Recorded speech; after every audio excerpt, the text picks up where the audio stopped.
कांग्रेस में वकीलों की कमी नहीं है। एक से बढ़कर एक दिग्गज वकालत के रास्ते से राजनीति में आए और कांग्रेस में बड़ा कद पाए। ऐसे ही एक वकील हैं अभिषेक मनु सिंघवी। गांधी परिवार के मुकदमे और कांग्रेस के लीगल केस देखते हैं। कांग्रेस ही नहीं, अरविंद केजरीवाल और उनकी पार्टी के बड़े केस भी सिंघवी लड़ रहे हैं। अभिषेक मनु सिंघवी 3 बार राज्यसभा के सांसद बन चुके हैं। चौथी बार जाने का मामला फंसा हुआ है। हिमाचल कांग्रेस के 6 विधायकों की क्रॉस वोटिंग से अभिषेक मनु सिंघवी राज्यसभा नहीं पहुंच पाए।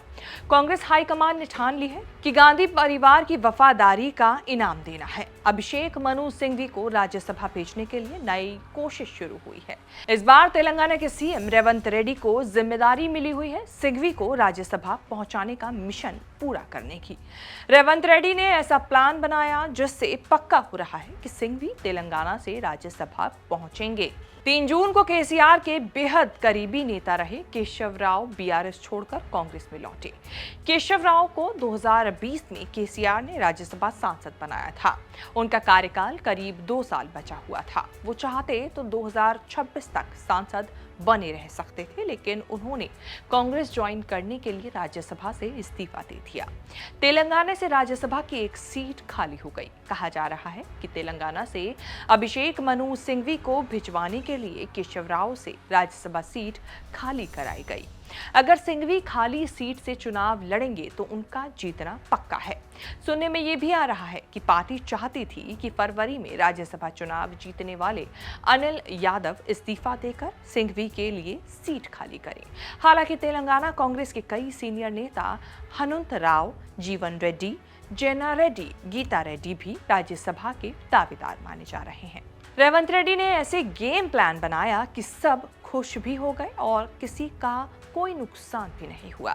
सिंघवी के लिए राज्यसभा का रास्ता क्लियर हुआ। अनिल यादव की नई संसद सदस्यता बची रह गई।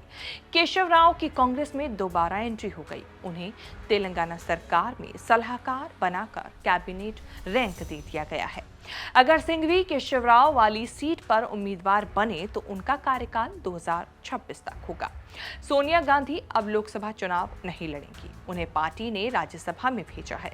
सोनिया गांधी को कांग्रेस शासित राज्यों हिमाचल, तेलंगाना, कर्नाटक से राज्यसभा चुनाव में उतारने का प्रस्ताव था। रेवंत रेड्डी ने सोनिया गांधी को तेलंगाना से लड़ने का ऑफर किया था, लेकिन सोनिया गांधी के लिए राजस्थान की सीट सेफ मानी गई। वहीं से राज्यसभा सोनिया गांधी पहुंची भी। तब तेलंगाना से रेणुका चौधरी, अनिल यादव जैसे स्थानीय नेताओं को राज्यसभा भेजा गया। कांग्रेस के अभिषेक मनु सिंघवी कई पार्टियों के चहेते हैं। आम आदमी पार्टी और तृणमूल कांग्रेस में भी उनका बढ़िया जनाधार है। उनकी राज्यसभा उम्मीदवारी को लेकर अब तक 2 कांड हो चुके हैं। हिमाचल में उनकी उम्मीदवारी के विरोध में कांग्रेस में टूट हुई। कहा जाता है कि सिंघवी के चक्कर में आप में भी घमासान हुआ। केजरीवाल के घर स्वाति मालीवाल की पिटाई का विवाद इसी से जोड़ा जाता है। कहा जाता है कि सिंघवी को राज्यसभा सांसद बनवाने में केजरीवाल भी इंटरेस्टेड थे। स्वाति मालीवाल पर प्रेशर डाला जा रहा था कि वो सिंघवी के लिए राज्यसभा सीट खाली करते। स्वाति के ना करने का विवाद यहाँ तक पहुंचा कि केजरीवाल के घर पिटाई के आरोप में उनके पीए विभव कुमार जेल पहुंच गए। अब देखना होगा कि अभिषेक मनु सिंघवी तेलंगाना से राज्यसभा तक पहुंच पाते हैं या नहीं।